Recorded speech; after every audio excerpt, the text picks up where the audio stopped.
Hello students, this is Pratik Kadam, Assistant Professor, Department of Information Technology, KKY Institute of Engineering Education and Research. So in today's video, we will be saying how to solve traveling salesman problem using branch and bound. So the learning objectives for today's video are, so you will be able to explain what is branch and bound, you will understand the traveling salesman problem, and you will be able to solve traveling salesman problem using branch and bound technique. So now let us understand what is branch and bound. So if you go with the word, there are two words. First is branch and second is bound. The word branch means you're branching your particular problem into subparts, and that further subparts is again divided into other subparts so that you get the particular solution. So if we take an example of normal backtracking, which you had seen in last lecture, that is knapsack problem. So in knapsack you can say that we had first weight. After first weight there are three options, so though there are three branches, after that there are two options. So in this way the branching takes place. And the second word is bound. So bound is nothing but a limit. So rather than expanding each and every node, so whenever, like after first options you have three options, so whichever option is giving you the optimal solution, only that option would be explored further. So this is your bounding condition. So the branch and bound algorithm handles this problem by bounding and pruning. So basically bounding means setting a bound, like setting some criteria, and if it does not meet that criteria, you do pruning. Pruning means trimming of the branches in the solution whose solution quality is estimated to be poor. Today's topic, traveling salesman problem. So we'll be seeing how to solve traveling salesman problem using branch and bound. So firstly, let us understand what is traveling salesman problem. So the problem statement says that given a list of cities and the distances between each pair of cities, what is the shortest possible route that visits each city and returns to the original city? So a task is given to him that he has to cover 5 cities for the day, and what he has to do is he wants to visit each city in such a way that he returns back to his original city, and also he does that in a shortest path. So I hope the traveling salesman problem is clear to you. So now let us understand how do we solve it using branch and bound. Okay, so you can just read the problem statement. You have to solve the following instance of traveling salesman problem using branch and bound method. So a graph is given to you. There are four nodes. These four nodes are acting as a city, and the distance matrix is given to you. So if you properly observe the matrix, you can see that the given graph is not undirected but is a directed graph. So the first step to solve your traveling salesman problem using branch and bound is you need to do a row reduction and column reduction of a given matrix. So let us understand first what is row reduction. Whatever matrix is given to you, you have to take that matrix. So you can see it here, the matrix is here. So for each row you have to find the minimum distance of that particular row. So you can see that in first row the minimum distance is 10, in second row the minimum distance is 5, in third row the minimum distance is 6, and in the fourth row the minimum distance is 8. So now that we have got the minimum distances, we would be reducing these distances from that each particular row.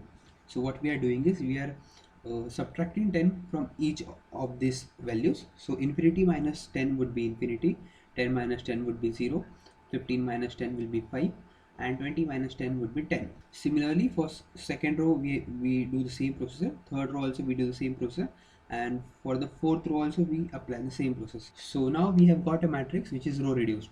So after this we apply a column reduction. So in column reduction we apply the same process, but now we apply it for each column. So in first column we need not reduce anything because already it is reduced. We have a minimum value as 0. Same case is the second column, we have a minimum value as 0, so we need not reduce it. For third column the minimum value is 1, and for the fourth column the minimum value is 5. So again we reduce this 1 from all values of this third column. So you can see that 5 minus 1 is 4, 4 minus 1 is 3, infinity minus 1 is infinity, and 1 minus 1 is 0. And we do the same process with fourth row.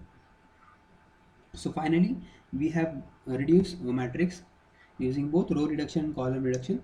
So this is the matrix that we have got.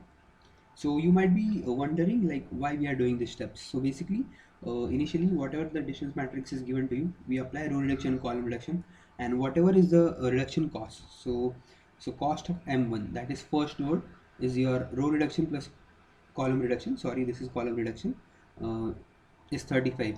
So what actually this 35 symbolizes is, this means that all tours in a graph has length at least 35, and this is the optimal cost of the path. So after you solve the entire problem, whatever answer you would be getting, it would be at least 35. You won't be getting answer less than 35. Okay, so now that we have calculated the cost for initial load, so as they have not mentioned like from which city we need to start, so I'm starting from first node 1 as my initial city. So from node 1 I have three options: node 2, node 3 and node 4. So now I'll calculate the cost for each node. So here basically node 2 represents path 1 2, node 3 represents path 1 3 and node 4 represents path 1 4. So we are calculating cost for first stage, that is 1 2. So now here we'll be considering the matrix that we have already reduced. So you can check that matrix. So whenever now you're applying for edge 1 2, so in this case you need to make your first uh, row as infinity and second column as infinity and distance 2 1 as infinity. So the reason we are making distance 2 1 as infinity, because once we have traveled from one city to other city, we are not going back to that city again. So this is the reason why I am making this infinity. So you can see that I have made my first row infinity and second column as infinity and the distance 2 1 as infinity. And now again we will be applying row reduction and column reduction on this matrix. But if you see that each row, this rows are already reduced and similarly all columns are already reduced. So we do not have to calculate anything because this matrix is already reduced. So we'll just calculate the cost of node 2. So the cost of node 2 is your cost of node 1 plus the reduction cost plus the cost of path 1 2. So in this case it is 0 0, so 35 plus 0 will give you 35. So the cost of node 2 we have got as 35. Similarly we will be doing for edge 1 3. Again first row would be infinity, third column will be infinity and the distance 3 1 will be infinity. You can see it here, first row, third column and distance 3 1 as infinity. So while doing row reduction you can see that in third row I have got the minimum element as 1, which I am deducting from this row. So I get infinity 6, infinity 0. Now I try to apply column reduction, but this matrix is already column reduced. So this is my matrix for node 3. So we will be calculating cost for node 3. So C of 3 is your C of 1 plus reduction cost plus distance of 1 3. So it is 35 plus 1 plus 4. This distance you would be taking from your initial matrix. So the cost of node 3 is 40.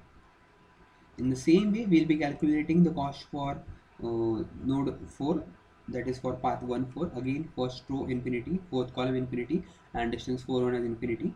If you see in this case, again the column is already reduced by row and column, so we get reduction cost as 0. So we just calculate the cost of node 4 as 35 plus 0 plus 5 as a 40. So now that we have got the values of 2 3 4, so as we are using least cost branch and bound method, so in this case we need to see which node in this level is giving me the least cost. So you can see that 35 is the least cost at this level, so I'll be exploring this node further.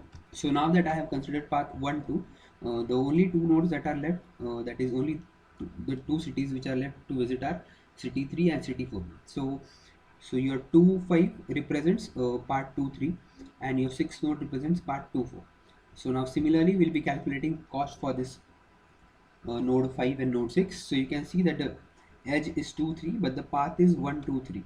So now that the path is 1 2 3, you will be again doing your first row as infinity, second row as infinity and third column as infinity and distance 3 1 as infinity. So you can see your first row, second row infinity, your third column infinity and distance 3 1 as infinity. And we again apply row reduction and column reduction here. So while applying row reduction you can see that I've got 1 as minimum element in third row, which I have reduced, and I try to apply column reduction but this matrix is already reduced. So I'll be calculating the cost of node 5, that is C2, as we have now come from node C2 to 5 and 6. So we'll be considering C2 plus reduction cost plus path the distance from 2 to 3. So 35 plus 1 plus 3 is your 39. Similarly for the node 6, now the path edge is 2 4 and the path is 1 to 4. Again first row, second row and fourth column is infinity and distance 4 1 is infinity. So you can see it here, first row, second row and fourth column is infinity and 4 1 is infinity. And you can see here like the matrix is already reduced in terms of column reduction and row reduction. So if we calculate the cost, you can see that cost of C2 is 35 plus 0 plus 0, and we get our answer as 35. So now we can see I have updated our state space tree. So we have got cost of node 5 and node 6. So on this level we again check for least cost. So least cost is coming from node 6, so we'll be exploring it further. So you can see here the nodes that I have covered is here 1 2, that is city 1 city 2, then 2 4 city 4, the only city remaining is city 3. So the only option that I'm having is 1 4 3. So now I'll be calculating cost for node 7. So the path is 1 2 4 3. So again first row, second row and fourth row I'll make infinity, and third column as infinity. So you can see it here, and you can check like this matrix is already row reduce and column reduce. So our reduction cost is 0. So we'll be calculating the cost of node 7, which is C6 plus reduction cost plus distance of 4 3. So 35 plus 0 plus 0, we get 35 as the final answer for node 7. So now you can see that I have reached till the last node, and I have covered each and every city. So I did not have to explore this node 7 further. So this is my final state space tree, and you can just write your optimal path as 1 2, that is 1 2 4, and then 1 2 4 3. So the optimal path is 1 2 4 3 1, and the cost of the path is 35. So this is my final answer. You can just verify it with your matrix if it is giving me correct answer. So I hope you have understood how we have solved the traveling salesman problem using branch and bound. So just to give you a small revision, you can see it here. We started with initial node, we have calculated row reduction, column reduction, and we have got an answer 35. Then we had three options, 2 3 4. We calculated cost for each of these nodes. Then this was giving me the least cost, hence I explored it further. The two options that I had was city 3 and city 4. So again I have calculated the cost for 5 and 6. So node 6 was giving me the least cost. The only last option that I have was the city 3. So I have calculated the cost for node 7, and the answer that I am getting is 35. I am stopping it here because I have visited all the cities. So this is my optimal path, that is 1 2 4 3 1, and the cost of the path is 35. So I hope you have understood how we have solved traveling salesman problem using branch and bound. And now that after watching this video, you will be able to explain what is branch and bound. You have understood what is traveling salesman problem, and you will be able to solve traveling salesman problem using branch and bound. I have also created a short test in Google form, and the link for the test I have mentioned in the description box. You can please go through the test after you watch the video, so that you can evaluate whether you have understood the concept or not. So I hope you have enjoyed the video. Stay tuned for the next video. Till then, take care. Have a nice day.